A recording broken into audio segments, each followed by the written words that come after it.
നമസ്കാരം.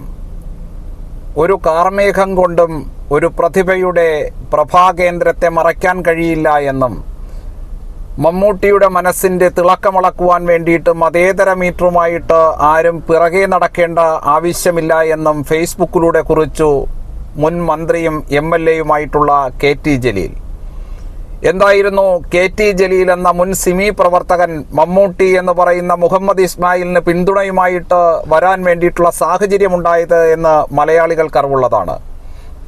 പുഴു എന്ന സിനിമയുടെ സംവിധായികയുടെ ഭർത്താവ് ഈ അടുത്ത ദിവസങ്ങൾ മറുനാടൻ ചാനലിലെ ഷാജൻ സക്രിയയ്ക്ക് നൽകിയ അഭിമുഖവുമായിട്ട് ബന്ധപ്പെട്ട് കേരളത്തിൻ്റെ മലയാളി സമൂഹം കണ്ട വിവാദപരമായിട്ടുള്ള വിഷയത്തെ ആസ്പദമാക്കിയിട്ടാണ് ഈ ഫേസ്ബുക്ക് പോസ്റ്റ്.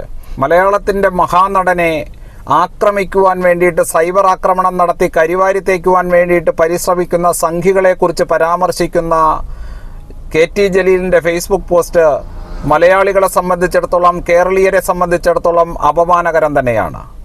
എന്താണ് KT ജലീൽ അതിലൂടെ പറഞ്ഞിരിക്കുന്നത്? ഇത്തരത്തിലുള്ള പ്രചരണങ്ങളിലൂടെ ഒരു മഹാപ്രതിഭയെ അപമാനിക്കുവാൻ വേണ്ടിയിട്ട് പരിശ്രമിച്ചാൽ ഇത് ഗുജറാത്തല്ല, ഇത് കേരളമാണ്, കേരളത്തിൽ ഇത് വിജയിക്കാൻ പോകുന്നില്ല എന്നുള്ളതാണ് ആ ഫേസ്ബുക്കിലൂടെ, ആ സന്ദേശമാണ് മലയാളികളെ അറിയിക്കുവാൻ വേണ്ടിയിട്ട് മുൻ സിമി പ്രവർത്തകൻ കൂടിയായിട്ടുള്ള KT ജലീൽ ആഗ്രഹിക്കുന്നത്.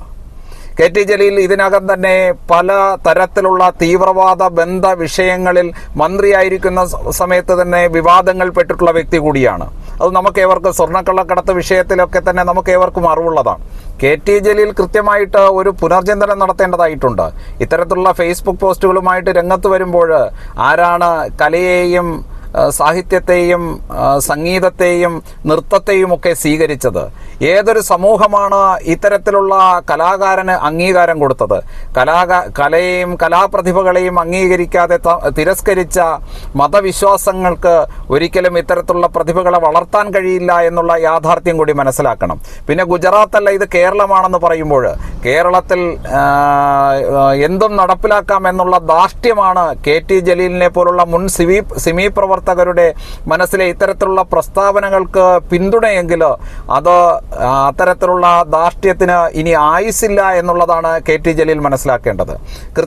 വളരെ കൃത്യമായിട്ട് പറഞ്ഞാൽ ഇത്തരത്തിൽ പൊതുസമൂഹത്തിൻ്റെ ഇടയിൽ സ്പർദ്ധ വളർത്തുന്ന തരത്തിലേക്ക് കൃത്യമായിട്ട് ആസൂത്രണം ചെയ്ത് ജിഹാദി സംഘങ്ങളുടെ ധനസഹായത്തോടു കൂടിയിട്ട് ഹിന്ദു സമാജത്തിനകത്ത് ഈ സർവ്വസാധാരണക്കാരായിട്ടുള്ള കലയെ സ്നേഹിക്കുന്ന, കലയെ ആരാധിക്കുന്ന ആളുകളുടെ ഇടയിലേക്ക് കൃത്യമായിട്ട് വർഗീയ വിഷം കുത്തിവെക്കുന്ന തരത്തിലേക്കുള്ള സന്ദേശങ്ങൾ ഉൾക്കൊള്ളുന്ന സംവിധാനങ്ങളുമായിട്ട് ഇത്തരത്തിലുള്ള ക്ഷുദ്രജീവികൾ കടന്നു വന്നാൽ അത് ചർച്ച ചെയ്യപ്പെടുകയും അത് കൃത്യമായിട്ട് പൊതുസമൂഹത്തെ ബോധ്യപ്പെടുത്തുകയും ചെയ്യും.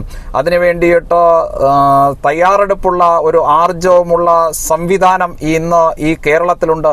KT ജലീലിൻ്റെ ജൽപ്പനങ്ങൾക്ക് ഇന്ന് ചവറ്റുകുട്ടയിലാണ് സ്ഥാനം എന്നുള്ളത് KT ജലീലിനെ പോലുള്ള മുൻ സിമി പ്രവർത്തകർ അറിഞ്ഞിരുന്നാൽ നന്നായിരിക്കും എന്നുകൂടി സൂചിപ്പിക്കുകയാണ്. നന്ദി, നമസ്തേ.